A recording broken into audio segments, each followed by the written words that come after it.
Today on the Relocated South African podcast, I'm joined by Lazola Tutani, all the way from Sumter in South Carolina. He describes himself as driven by a deep belief in people and potential. He is a passionate leader in manufacturing who thrives on building high-performance teams and solving complex challenges with clarity and purpose. Welcome, Lazola. Thank you, Jan. Thank you for having me on your podcast. Lucky to have you. Before we get into the interview, just explain to the listeners where exactly is Sumter and how big is the town? Sumter is in South Carolina, and it is close to two big cities, Columbia and Charlotte. And the city itself, I think it's got close to 100,000 or 50,000 people. Can't remember the exact number. And it's like a dorpie, if I can use South African language. So I compare to Uitenhage or Dispatch, where I'm from. So it's a small town, but it's got a lot of industry, much like Uitenhage in South Africa. So all automotive suppliers and so forth. So it's a central, very industrial town here in the US. You can leave South Africa, but somehow the paperwork insists on following you. At Apostle, we help South Africans at home and abroad get the documents and visas they need for travel and immigration. Whether it is an apostille, police clearance, an unabridged certificate, or visa paperwork, we help keep one missing document from delaying your next chapter. For more information, visit apostle.co.za or email clients@apostle.co.za. Documents with convenience. Awesome. I mean, really lucky to have you. So we always start at the beginning and you already answered part of that. So just where you're from and, schooling and so on. Give us a little bit of a background of your early life. Yeah, so I was born in the East London in a township called Mdantsane. That's where I was born. Spent my formative years there. And then my mother is a teacher, so we moved around a lot. I spent most of my primary school in Somerset East, and large majority of it, we moved then to a small town called Addo. That's where I did my full primary school in a primary called Sunday's River or Sondagsrivier, as it was called. And we played a lot of rugby there. And then afterwards, I moved to Daniel Pinar, which is also a very big rugby school in the town of Uitenhage.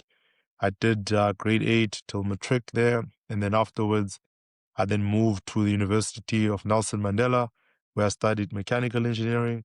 And then afterwards, I then joined Continental as an intern. And then, I've worked my way in the company, multiple positions. And that's where I come from. Well, you skipped over that school story.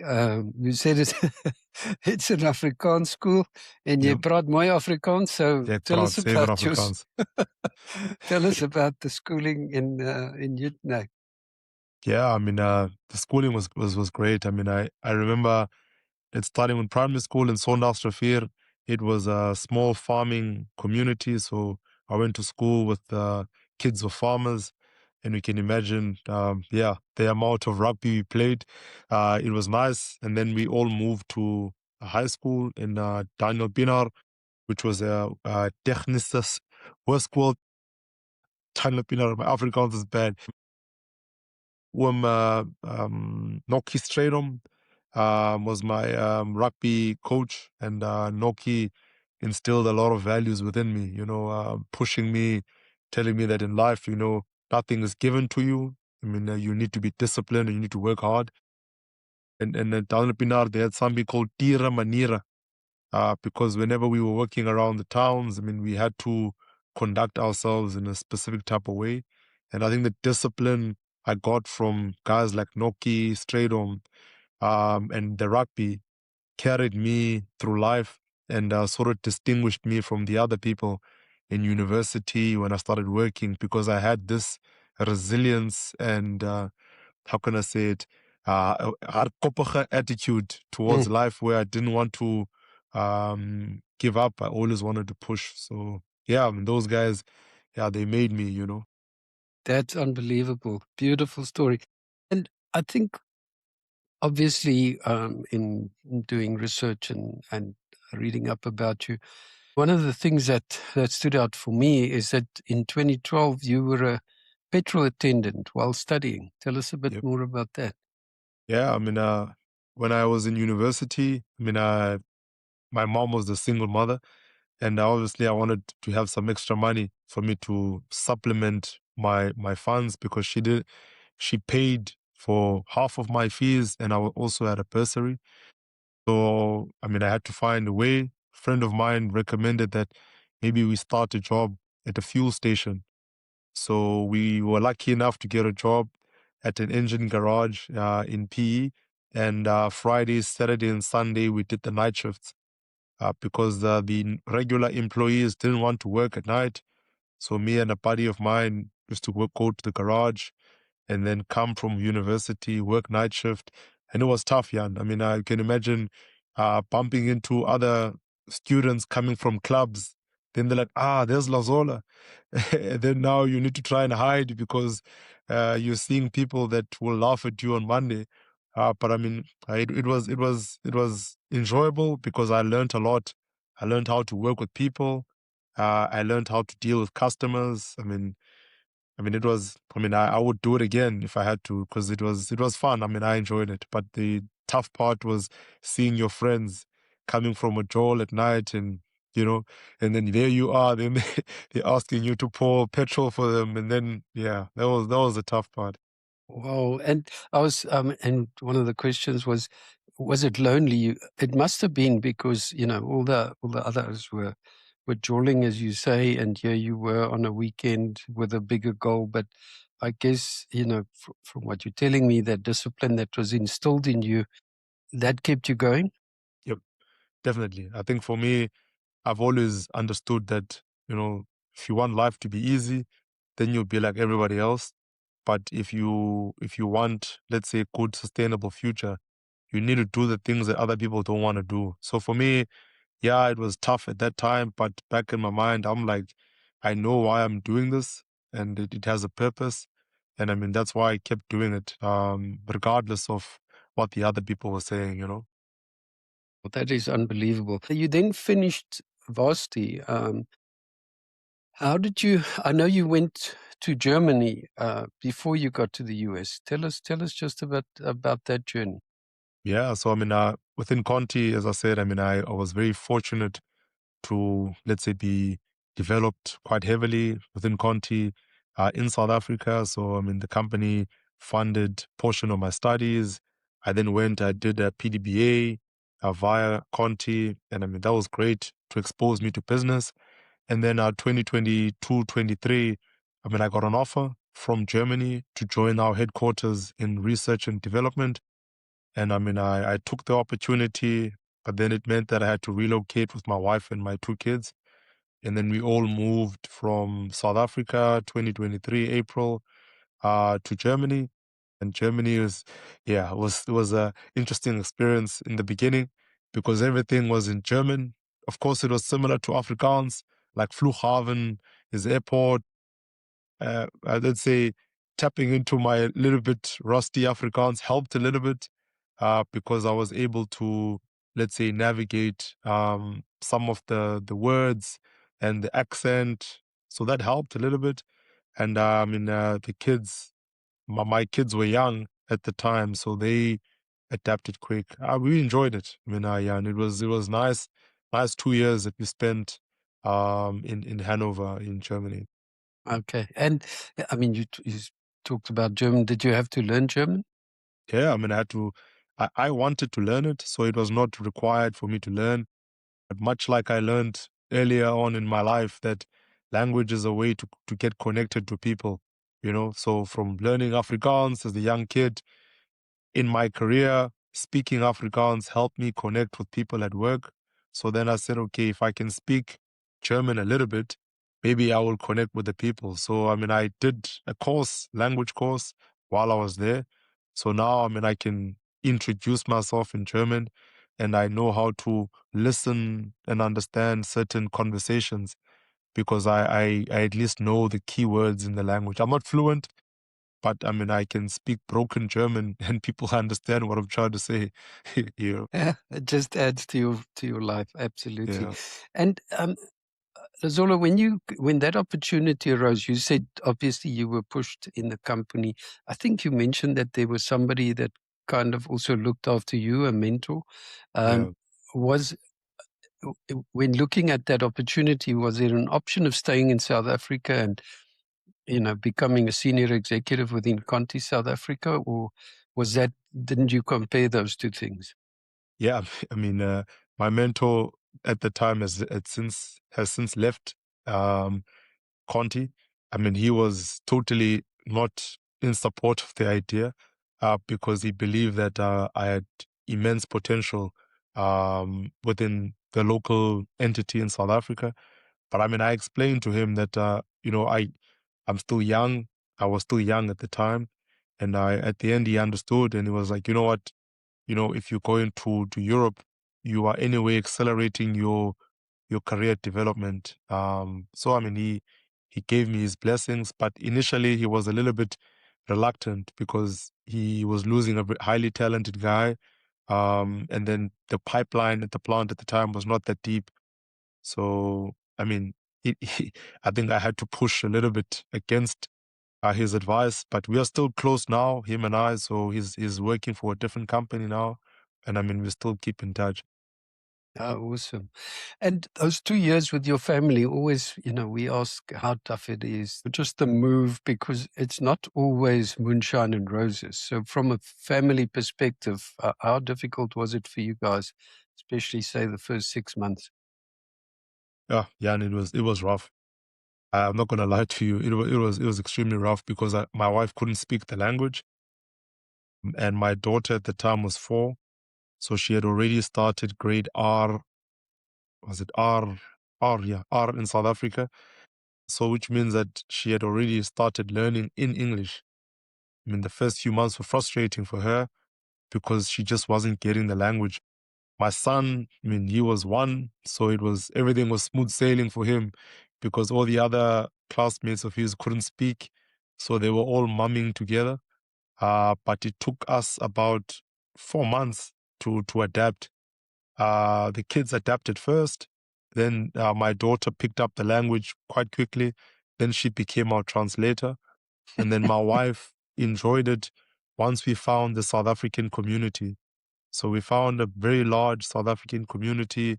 I mean, they even have a Facebook page and a WhatsApp group. So we joined, and then she met a lot of South Africans. And then that's how she got introduced to the German community from those people that were either married to Germans from kindergarten.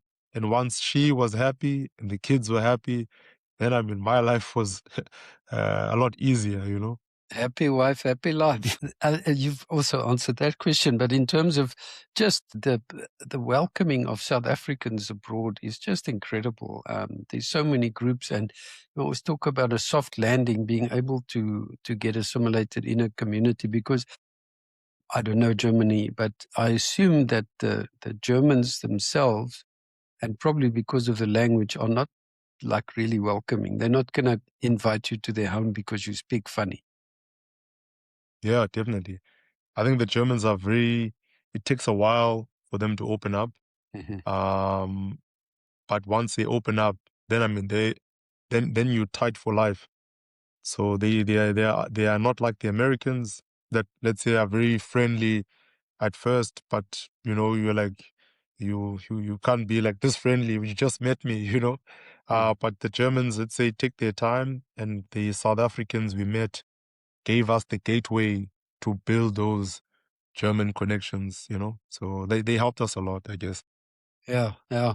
And just from a work point of view, what's it like working I know it was the same company, but working in Germany, it's not the same, probably, the atmosphere in the office and so on, as you would have in South Africa. No, I mean, the German working culture is very, very different. There, things take time, right? So you'll be working on a project that's due in 8 months' time. But I mean, there's no rush. I found that in South Africa, everything was, mark a plan. We need to do something now, But there, the people are very, very structured and organized. And it's always about, what are we trying to achieve in the next few months, And the people also don't have scarcity mindset, So everybody wants to share. They trust 100% first time. They don't doubt who you are, what you're capable of, So they're like, if you're here, you must be good. So you can do whatever you need. So I mean, it's different. And it took a while for me to adapt. Also, the starting times at work. I was at work at like 7, and then there's no one. I'm like, okay. I'm like, gents, what time do you start? And then they start popping up at like 8:45, and then I'm like, okay. But then at around 2 o'clock, 3 o'clock, they pack their bags and leave. I'm there. I'm like, what the hell is happening here? So I mean, I had to adjust my thinking, and I learned a lot. I learned how to work and look long term, and not always trying to get like instant gratification. That's interesting. And in terms of things like, I know you were there for a 2 year. It was a 2 year contract, I assume. It wasn't going to be permanent. It No, I was. mean, it was supposed to be permanent. Oh, I see. And Okay. going here to the US took a lot of people by surprise, because when I moved there, it was like a permanent relocation. But then obviously when this opportunity to the US popped up, I mean, I couldn't say no to it. And I guess the Germans sort of understood, and yeah, and then things sort of worked out. But I mean, it was not a 2 year or 3 year assignment. It was a indefinite assignment. Okay, I didn't realize that. I thought it was just a 2 year contract. Wow, that is amazing. So you went straight from Germany to the US. Yeah, yeah. So I mean, after Germany, I mean, I didn't even go to South Africa. I did everything, visas in Germany for the US. And my wife and my kids flew straight from Munich to Charlotte without. So we haven't been home in 3 years now. So it's been quite interesting. Yeah.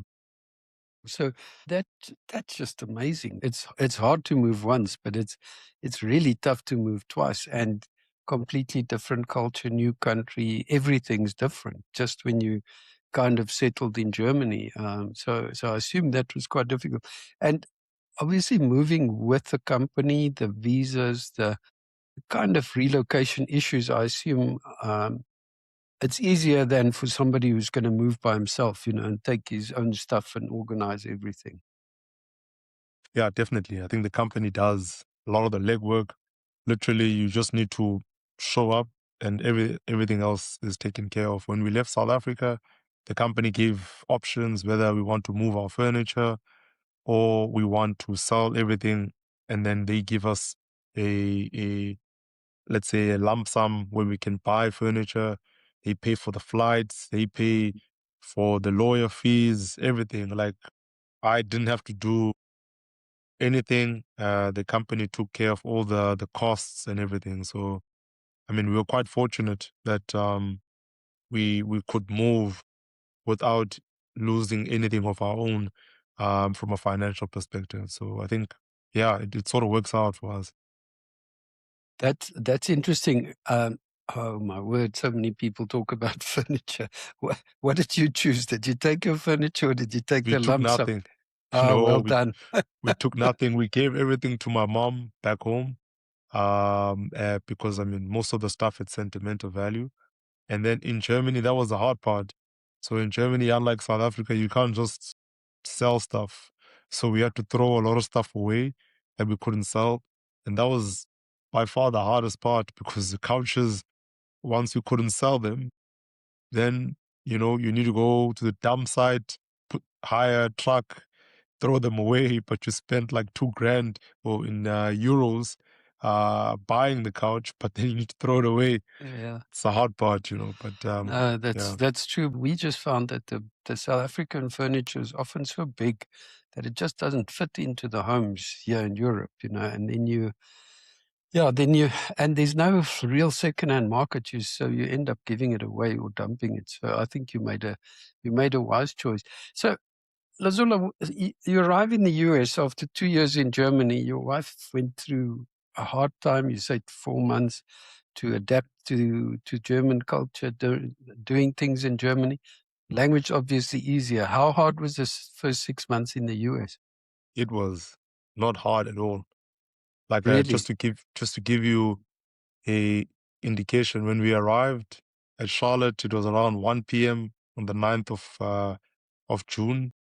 When we got to the airport, some random guy said, "Welcome home, brother." My wife and I looked at each other like, we're like, does he think we are we are American?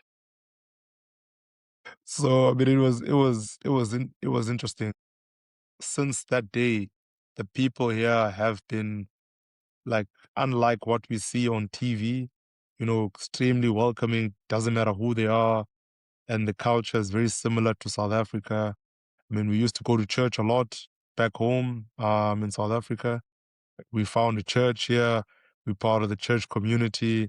And I mean, literally, life is almost identical to back home. And my wife was just told me that we are not moving anymore. So uh, that's how happy she is. But I mean, obviously, at some point, I want to go back to South Africa. But I mean, yeah, I think I'll leave that up to my wife to decide when. But I mean, yeah, she's really happy. The kids also are great. My daughter found school, son found a school, and it's amazing how they've adapted because they they've sort of integrated very quickly to the school, and their English is now changing, which is a concern for us. It's got now that I don't know The twang. that that and we're trying to straighten it up, but hey, we're not that successful. Once they start saying y'all, you know that they completely converted. Then it's curtains for us. But Yeah. Oh, yeah, wow. but I think it's been great. So in comparison, I think the transition here has been a lot smoother for the whole family. And I've obviously spoken to a lot of people in America. One of the difficulties of America when you go over on a working visa, or there's so many types of visas, H-1, or H whatever. Does your visa allow your wife to get a job? Yes. Yes, we are very fortunate because I mean I'm here on a L1A manager executive visa. So my visa allows her to work almost immediately, and she's actually in the process of being hired on in a company. She accepted an offer actually two weeks ago. So her start date will be 1st of May. And if I'm honest with you, this is part of the reason why we, let's say, wanted the US, because yeah, when we compared Germany and the US, she was really struggling to find work opportunities because of the German language barrier. And when we then, let's say, compared the two, we're like, okay, then the US would enable her to, let's say, restart a career, after her having to pause a career to enable me to move. So I have to also be fair to her as my partner, so that she can also restart her career and drive her own personal ambitions. And what does she do, Lazola? What's her background? So my wife is a chemist. So she's a compound chemist. She studied rubber technology. And back home in South Africa, she was also working for Conti in the laboratory, where she was doing all the evaluations, rubber tests, and so forth. So I mean, she's in that science field, and I'm in the engineering business field. So I would say she's a lot smarter than I am. Uh, so yeah, that's her career field. That is just amazing. Oh man, it's so awesome to hear that you guys are so happy. And in terms of your visa, how long are you able to stay in the States, or do they just keep renewing it? Yeah, so my visa it's for 3 years, and then after 3 years, it's renewable for another two.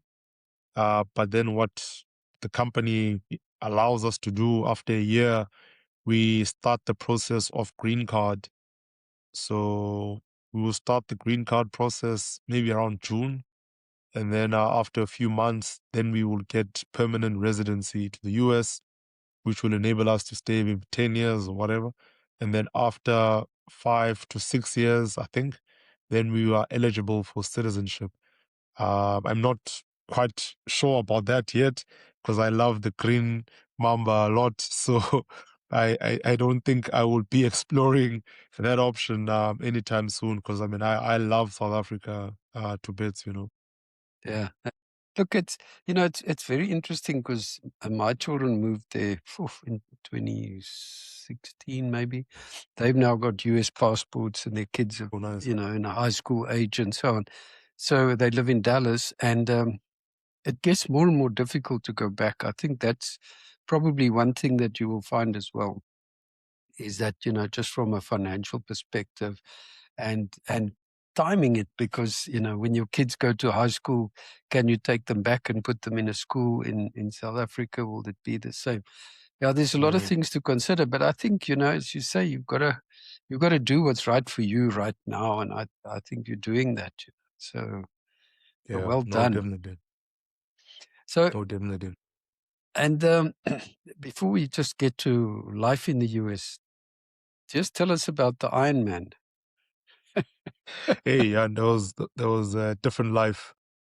Yeah, so I did an Ironman 2017, a full Ironman, and 2016 I did the half, and I also did the half in 2017, and my last half was in 2018. But I mean, it was a fantastic time of my life. I was let's say younger at the time, no kids, and I mean, I was hungry for challenges. I only did it because of a mate of mine that I played rugby with said, "Yeah, I mean, yes, you can run, but I bet you can't do an Ironman." I was like, I'm like, I'm like me. I'm like, okay, I'll show you. It started off as a bet. I then signed up for the race, found a group of people to train with, and I just locked into the mentality from high school that I learned from playing rugby, and I just went for it. Yeah. So it helped me a lot. I mean, I built a lot of good friendships through doing it, but it's the hardest thing I've ever done in my Oh life. my word, I can just But I mean, imagine. yeah, Yeah, I did the comrades, but I think the Ironman strikes me. I can't swim, so I would drown. But it strikes me as a really tough challenge. And well done, man. I told you yeah, about no, Flip. I thanks. think Flip's doing it this year. He has done it, and Oh, really? these guys are also these big rugby players. I don't know how you guys do John it. Smith, John Smith was about 5 minutes ahead of me. Wow. For 2017, we did the same full Ironman in PE, and I mean, I was doing it under the Ironman for kids at the time. I mean, seeing John Smith run right in front of me was like a celebrity moment. I was like, damn, this is like a World Cup winning hooker running in front of me. Awesome. That is Yeah. absolutely amazing. And let's get to life where you guys are. One of the things that people often talk about is the American healthcare system. Have you guys had exposure with little kids and so on? What's that like? Your experience of the US healthcare system? Um, it's expensive. That's all I can say. Uh, Compared to Germany, I mean, again, we can only compare. The healthcare system in Europe is world class.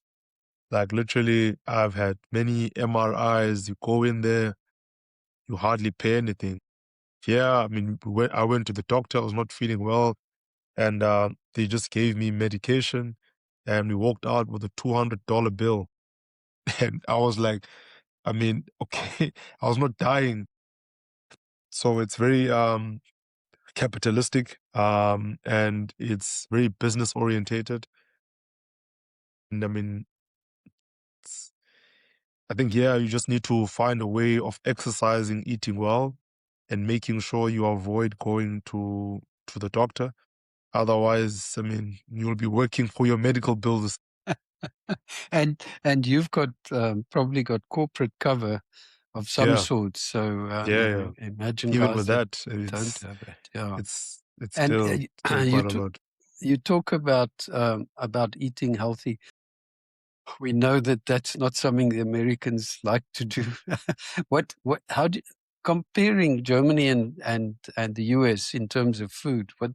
What's that like for you guys? Uh, let's just say in Europe or in Germany, we the food quality was a lot better. The let's say there was not so much processed food, and the quality was even better than food back home in South Africa. Here, we to just give you an indication, my wife makes majority of our lunch. We cook everything ourselves, and we hardly eat out, you know. And even the kids, I mean, we don't even allow them to eat that much sugar here because everything is sweet, you know. I mean, the contrast in the textures compared to Germany, just the same Coke with sugar tastes a lot sweeter here than it did when we were in Europe. So we just try to navigate the food and not eat out a lot, and we cook most of the stuff at home, you know, to avoid buying all the fast food that you can think of, you know, Yeah. here. That's very true. And in terms of exercise, are you with the family? Are you still able to get some exercise? No, I mean, I would never leave it.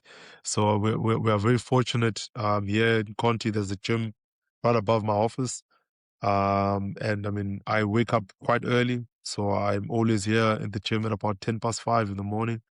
And I start my day with a very strenuous strength workout. I learned obviously from doing rugby. And then family and my wife runs a lot. So she does a lot of mid-distance running. And then the kids, my son is playing soccer.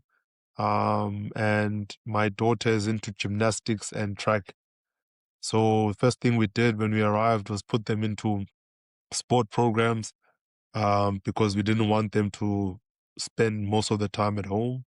So the whole family, Monday to Friday, the kids' schedule. So my son has got soccer Monday, Wednesday, Friday, and my daughter's got gymnastics on Tuesday and Thursday. And then my wife's, now that she hasn't started working yet, runs almost every morning after dropping the kids off, you know. So I think sport is something that we have as a value in my family. That's fantastic, and that will keep you healthy. And you talked about the kids' school, because I know in America the kids they don't really have sport at school. They have to do it, as you said, in programs. And but what's your impression of the school system like? The school system is very similar to, let's say, the school system back when I was young in South Africa. The teachers, Tanis back home, you know, they especially for primary school. But what I found in comparison to Germany, the structure is more here than what we experienced in Germany. So at an early age, they focus on teaching the kids maths. I mean, my son is taught maths at 4. Whereas in Germany, when we arrived, my daughter was 4, and they only touch school reading and writing when they are in first grade, which means Mm. that only when they are 6 or 7 do they touch a book. But when they are in daycare, they just play. So that's, let's say, the biggest shock for us because our kids are young, is that in the US, even in daycare and in pre-K, as they call it, the kids are required to learn, be able to read letters. And in Germany, it's more the opposite, where they want the child to play and be a child and only start doing school when they get to school, you know? Yeah, yeah. Um, yeah, it's different. And then our daughter was in a private school in Germany. So, I mean, she wasn't in a public school. So it was more bilingual, more she was being taught in German and in English. So it wasn't the true German experience like the public schools that they have in the country. Yeah, the one thing that I found also in the school system in America, and I'm not sure if it's in every state, but certainly my grandkids had to learn from a very young age a cultural subject. So my grandson learned to play the violin, and now in high school he's in the school orchestra, and he's taught himself to play the guitar, and it's just amazing from nowhere. So it's great that they also force them into that kind of cultural environment, learn different skills, because I think all those are skills that will help you one day. That's kind of what you're after. um Sorry, you talked about the South Africans in Germany. Do you have the same uh, welcoming from South Africans in South Carolina or in Sumter? I don't know, it's a pretty small town, but are there Yeah. lots of South African groups there as well? I mean, there's not many South African groups here outside of work. Obviously, there's colleagues here at work that are South African. My boss's boss is South African, and I mean, it's him and his family that we've, let's say, met, and another colleague of mine. But I mean, that's pretty much it. There isn't that big of a community, at least in this part of the US. And we've seen that majority of the South African groups are in the bigger cities like Florida. There's a massive South African community there. And also up north, Virginia and those types of states. But here in the South, especially in South Carolina, we haven't found that many South Africans. Okay, but you make, obviously, through school and through church, that's kind of an ideal place to make friends and just build a community, I would assume. Yeah. I mean, that works for us. It's allowing us to, let's say, connect with the Americans and also see the different side of the American culture. And we're appreciating it. I mean, they're teaching us a lot how to, behave in society. They say I must get a gun, so I don't know. My friends the American friends I've made, they're like, you need to get yourself a gun, not one. Ooh, I'm like, so I don't know how It that's is gonna so work. funny. Yeah, yeah, Yeah. absolutely. And just what do you find most difficult about living in the States? But the main thing that I find is the challenge is the time zone, if I'm honest with you. Sounds weird, but I enjoyed Germany because I could just pick up the phone and call my mother. Now here I spend majority of my time in the office. And then by the time I knock out, it's almost 10, 11 p.m. And my mom is just, let's say, by herself with my younger brother who's like in his 30s now. So, you know, yeah, there's no one there at her house to be with her. And I often, when I try to call her, the timing doesn't always work out. So that's the only thing that I would say is not that much ideal. Other than that, I mean, the country itself is great, and we are slowly getting used to, the corporate way of working, which is also different to Germany. And I'm trying to adjust also to the faster paced Mm, American style, mm, where it's all about results now, today, not tomorrow. So yeah. yeah. I mean, you touched on family, and I was going to say, what's the thing you miss most about South Africa? If I hear you correctly, it's just that family interaction, because that cuts through every single conversation I have. That's the biggest sacrifice of immigration. Do you agree with that? Oh, definitely. I think losing also family is hard because in 2024 we lost my grandmother, and I mean I couldn't go. And that was the hard part because if you go home, especially if you have a young family, you can't go by yourself because who you going to leave your family with? And then also going to South Africa is not cheap. So anything that happens requires a lot of financial planning. And people grow up and your parents age. And I mean, you think about depriving your mother of the opportunity of seeing your kids grow. That's tough. That's very difficult. Very, Yeah. very difficult. Have you considered bringing your mother across to come and Visit. visit or live with you guys, or is that not an option? Yeah, I think coming to live probably will not work that well with the whole political situation. I think what we are considering now is first for us to visit. So we will be planning to visit South Africa in the winter and summer this side in June, just for us to visit her.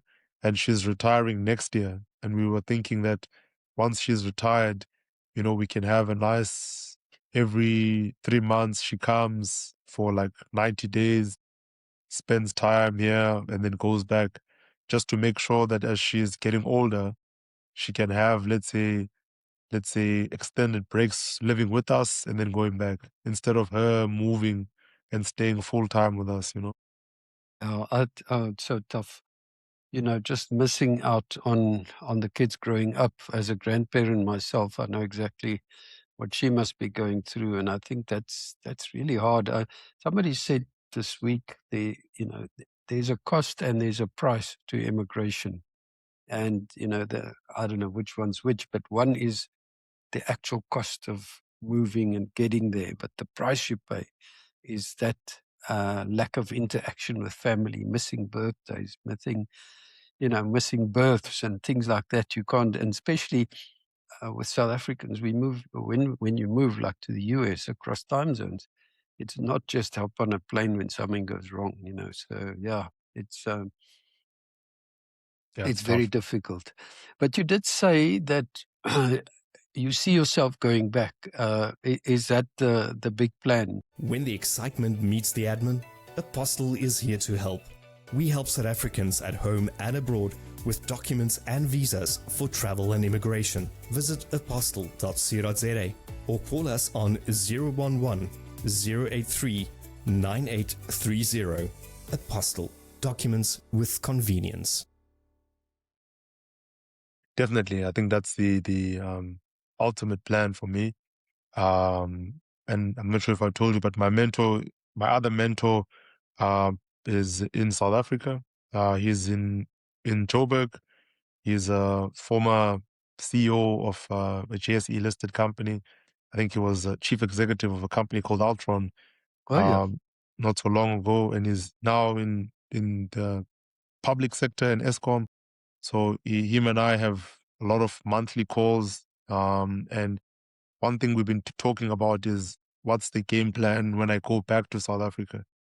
And I think we both agreed that, at some point, everything that the country has invested in me, I need to be part of the solution, in terms of fixing the country. I mean, there's a lot of strong people there, but I sometimes feel guilty not being part of the group that's trying to make the country better. So that at some point I want to go back, and be in a leading business role, in the Johannesburg area, and contribute to, let's say, taking all the experience that I've learned internationally and then plowing it back to the South African economy. That's why I think the citizenship route, yeah, is something that I can get, that maybe would be good for my kids. But for me, as a millennial, I really want to make things better back home. You've stayed out of politics because there's a lot of people that are so negative about what's going on in South Africa. You see a different path. You see a path of, making business and helping people that way. Yeah, I think that's the best way. I mean, we can contribute. I think I've never been a political person. Politics, I think, is for politics. But I think there's a lot of great companies, in South Africa that are changing the country through business. And I think that's the best way I can help back home.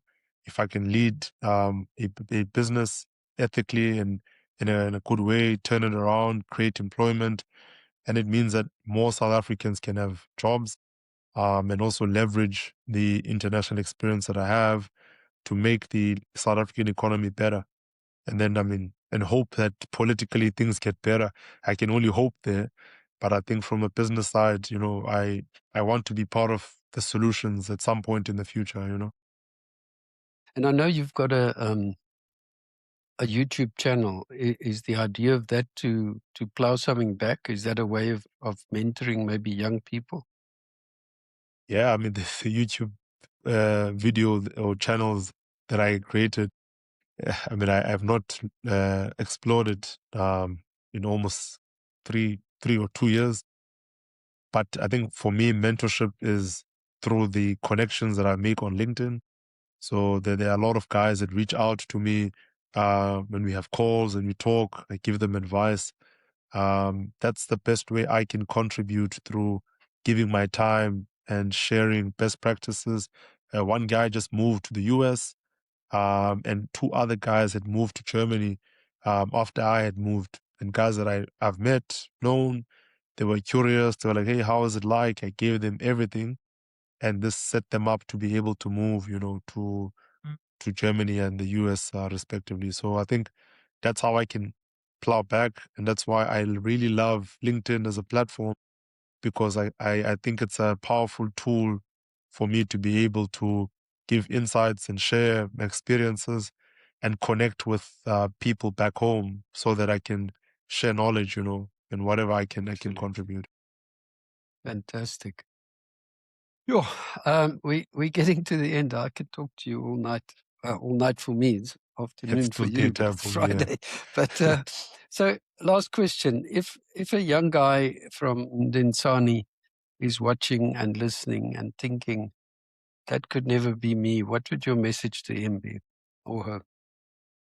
Yeah, anything is possible. So just have a vision for what you want your life to be, and be stubborn and work hard to make it a reality. And yeah, if you set a vision for your life, it always works. It sounds cliche. What I'm going to say is going to sound corny, but I've got a vision board in my office that I made in 2017. That vision board has somehow come to fruition, because everything that I'd put down on that vision board sort of became my North Star. I wanted to work internationally. I've worked internationally. I wanted an MBA. I have an MBA, so all those things that I'd set out, even the Ironmans, everything that I've wanted in life, I sat down and I said I wanted. Then I asked myself, how do you get it? And then that's where it starts happening, because once you ask yourself, how do you get it? The stars align and everything then conspires in your favor. So I would say to him, have a plan for your life of what you want to be, and then be stubborn about being pursuing it until it becomes a reality, I'm getting goosies listening to you. Lazola, I cannot thank you enough. Thanks for connecting with me, and thank you so much for sharing your journey and your perspective on living and working abroad, and your love for South Africa. I think that's just awesome. Thank you so much, man. And I will put your LinkedIn contacts in the show notes if people want to contact you. But I really, really appreciate you coming on the show. No, thank you very much. Or should I say bye-bye, dankie. Ek is niemand so oom nie. And to our listeners, if this episode resonated with you, please consider sharing it with someone who might enjoy the conversation. You can find more episodes of The Relocated South African on your favorite platform, or visit our website at therelocatedSouthAfrican.com. Thank you for listening, and I'll see you next time.